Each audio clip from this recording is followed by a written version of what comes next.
মাজত মাত্ৰ কেইটিমান দিন ভক্তিৰসত বুৰ যাব মহপন্থা এৰালতলী পথাৰৰ বৈষ্ণৱ পণ্ডিত সোণাৰাম চুতীয়া সমন্বয় ক্ষেত্ৰ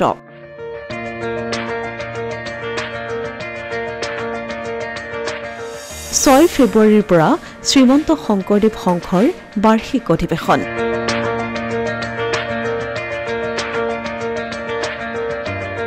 হৰিনামৰ ধ্বনিৰে মুখৰিত হ'ব উত্তৰ পূৰ্বাঞ্চলৰ সৰ্ববৃহৎ ধৰ্মীয় অনুষ্ঠানৰ অধিৱেশনথলী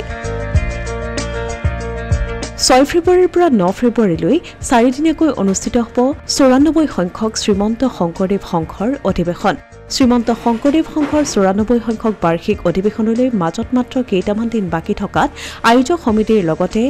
আই বাপসকলে তীব্ৰগতিত চলাই গৈছে প্ৰস্তুতি তুংগত উঠিছে সকলো প্ৰস্তুতি অতিথিক আদৰিবলৈ ক্ৰুটি ৰখা নাই আয়োজক সমিতিয়ে লক্ষ লক্ষ ভকত বৈষ্ণৱক আদৰিবলৈ সাজু জোৰহতীয়া ভকত বৈষ্ণৱ অধিৱেশনলৈ অহা লাখ লাখ ভকত বৈষ্ণৱে গ্ৰহণ কৰিব পাৰিব আহাৰ আৰু ইতিমধ্যে এই আহাৰ প্ৰস্তুতৰ বাবে প্ৰয়োজনীয় সামগ্ৰীসমূহ মজুত কৰাৰ ব্যৱস্থা কৰা হৈছে কেন্দ্ৰীয় ভঁৰালত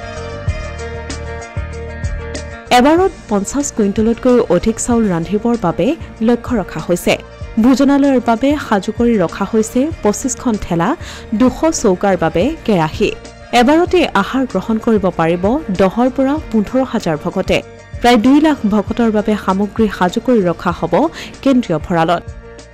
প্ৰায় 2 লাখ মানুহৰ খাদ্য ইয়াত আমি মজুত ৰাখিব লাগিব জলপান চাহ ভাত দিনৰ সাজ আৰু ৰাতিৰ সাজ আমি মজুত ৰাখিব লাগিব সেইমতে আমি আমাৰ কেন্দ্ৰীয় ভঁৰালৰ যিটো ভঁৰাল গেটটো আমি নিৰ্মাণ কৰি উলিয়াইছো আপুনি দেখিছে দুখন ডাঙৰ চাহকাম বনাই লোৱা হৈছে যাতে বস্তুবিলাকৰ কোনো অনিষ্ট নহয়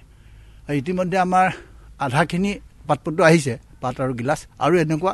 আৰু এভাগ আহিব 40 লাখ লাগিব আমাক ইতিমধ্যে 4 লাখ নে 4 লাখ মান আহিছে 8 লাখ আহিছে আৰু 32 লাখ আহিব ঠেলা আমাৰ ঠেলা 25খন আছে এনেকুৱা আৰু 25খন এনেকুৱা হ'ব এই যে যিটো দেখিছে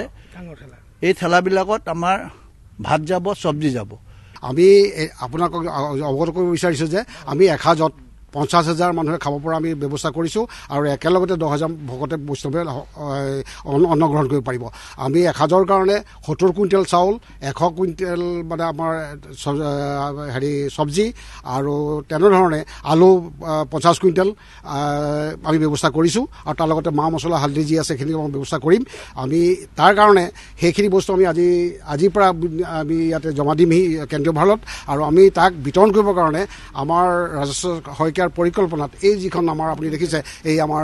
ট্ৰলি সহ গামলা আমি তৈয়াৰ কৰিছোঁ ইয়াৰ মূল্য প্ৰায় 10,000 টকাৰ এখনৰ হ'ব আমি 25খন কৰিছোঁ আৰু বাকী আদৰণি সমিতিয়ে বাকী 25খন আমাৰ এনেকুৱা ঠেলা বনাইছে আমাৰ এখন ট্ৰলি বুলি কয় আমি ট্ৰলি বনাইছোঁ আৰু এই ট্ৰলিৰ দ্বাৰা আমি বিতৰণ কৰিবলৈ আমি চেষ্টা কৰিম গতিকে আমি ভাবোঁ আমি যিখিনি ব্যৱস্থাপনা কৰিছোঁ এইখিনি সুকলমে সমাধা হ'ব এনেদৰে এতিয়া প্ৰস্তুতি চলিছে শ্ৰীমন্ত শংকৰদেৱ সংঘৰ বাৰ্ষিক অধিৱেশনৰ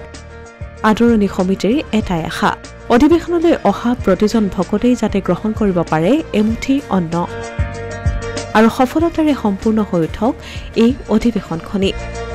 অসমীয়া প্ৰতিদিন ডিজিটেল সংবাদ যোৰহাট